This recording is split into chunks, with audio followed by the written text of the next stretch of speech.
ডাল হ্রদ ভারতের জম্মু কাশ্মীরের গ্রীষ্মকালীন রাজধানী শ্রীনগরে অবস্থিত একটি হ্রদ। এটি কেন্দ্রশাসিত অঞ্চল জম্মু এবং কাশ্মীরের দ্বিতীয় বৃহত্তম নগর বিশিষ্ট হ্রদ। এই ব্লগে বিস্তারিত থাকছে ফ্লোটিং মার্কেট সম্পর্কে মাত্র 5 মিনিটের ভিডিওতে। দর্শক, আমরা 4 ঘন্টার জার্নি শেষে এখন এসেছি ডাল লেকে। ডাল লেক সম্পর্কে কিছুই জানি না, জানার সময় পাই নাই, সেই জন্য ডিটেলস কিছু বলতে পারতেছি না। তবে ডাল লেক সম্পর্কে আমার একটা ধারণা ছিল, ডাল মানে ডালের একটা পিঠা খাইছিলাম একবার এক হিন্দু বাড়িতে। এত টেস্টি পিঠা, আমার মনে হয়েছিল যে এরকম একটা পিঠা টিঠা এই জাতীয় কিছু একটা থাকবে, ডাল দিয়ে বিভিন্ন ধরনের আইটেম পুরি টুরি থাকবে, সেই জন্য এটার নাম হয়েছে ডাল লেক। আনফরচুনেটলি আইসা দেখি এখানে পিঠা টিঠা কোনো কিছু নাই। যে কাকা আছে পিছনে, উনি 23 বছর ধরে চালাইতেছে, 35 বছর যাবত উনি এই নৌকা চালাইতেছে। আমরা এখন অবস্থান করছি একটা ফ্লোটিং মার্কেটে। ফ্লোটিং মার্কেট হচ্ছে এই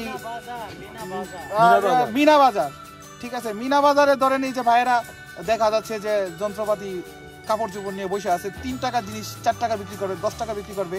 আপনি শান্তি পাবেন না। গুলিস্তান আর ডাল লেকের মধ্যে কোনো তফাৎ নাই, অতএব বেশি কিছু জানার দরকার নাই। দেখতে থাকুন আমাদের ডাল লেকের কাহিনীটা কি করতে যাচ্ছে। পরন্তু বিকেলে আমরা শ্রীনগর থেকে রওনা হয়ে পৌঁছালাম ডাল লেকে। আমরা ডাল লেকের একটা ব্যাপার লক্ষ্য করলাম যে এখানকার যে বিশাল যে হ্রদ, এই হ্রদের মধ্যে অনেক নৌকা আছে এবং যারা আসলে নৌকায় একটু ভ্রমণ করতে চান তাদের সবচেয়ে বেশি উচিত হবে যে নৌকাগুলো একটু দামাদামি করে নেওয়া। কারণ হচ্ছে ওনারা একটু বেশি দাম নিয়ে থাকেন। এই রাজকীয় স্টাইলের যে প্রমোত্তরীগুলা, সেগুলা দিয়ে আমরা আজকে ভ্রমণ করতে চাই টোটাল ডাল লেক। এবং বিস্তারিত থাকছে ডাল লেকে আপনি কী কী জিনিস এবং কিভাবে কিনবেন এবং এখানকার সৌন্দর্য কিভাবে উপভোগ করতে হয়। পর্যটক ও স্থানীয় ধারা শ্রীনগরের সর্বাধিক পরিদর্শনকৃত জায়গায় এটি। এখানে 4টি ভিন্ন ঋতুতে ভিন্ন ভিন্ন দৃশ্য দেখা যায়। এটি কাশ্মীরের পর্যটন এবং বিনোদনের সাথে জড়িয়ে গেছে। এটিকে ফুলের হ্রদ, কাশ্মীরের তাজ রত্ন অথবা শ্রীনগরের রত্ন বলা হয়। ঘুরতে ঘুরতে আমাদের একটা জিনিসই বারবার মনে পড়েছে, সেটা হচ্ছে বাংলাদেশের গুলিস্তানের মতো। আপনি এখানে ফ্লোর থেকে শুরু করে যত রকমের যত লেভেলের কেনাকাটা নৌকাতে বসে কিন্তু করে নিতে পারছেন। এবং হচ্ছে এখানকার যে ভাসমান যে মার্কেটগুলা, সেগুলা থেকে নৌকা নিয়ে নিয়ে যে পছন্দের শাল থেকে শুরু করে অনেকগুলাই জিনিস কেনা যায়। এখানকার একটা সবচেয়ে ব্যাপার যেটা খেয়াল রাখতে হবে, সেটা হচ্ছে যে কোনো জিনিসই কিন্তু আপনি দামাদামি ছাড়া ওদের উপর বিশ্বাস করে কিনে ফেলবেন না। কারণ হচ্ছে একটু দামটা কমিয়ে নিতে পারবেন যদি আপনি তাদের সাথে দামাদামি করতে পারেন। যেমন আমরা এখানে ওরা বলেছে অরিজিনাল, সেটা অরিজিনাল কিনা জানি না। স্যাফরন আমরা যেটা বাইরে থেকে কিনেছি 250 টাকা করে, এখান থেকে স্যাফরনগুলো আমরা কিনেছি মাত্র 50 টাকা পার বক্স।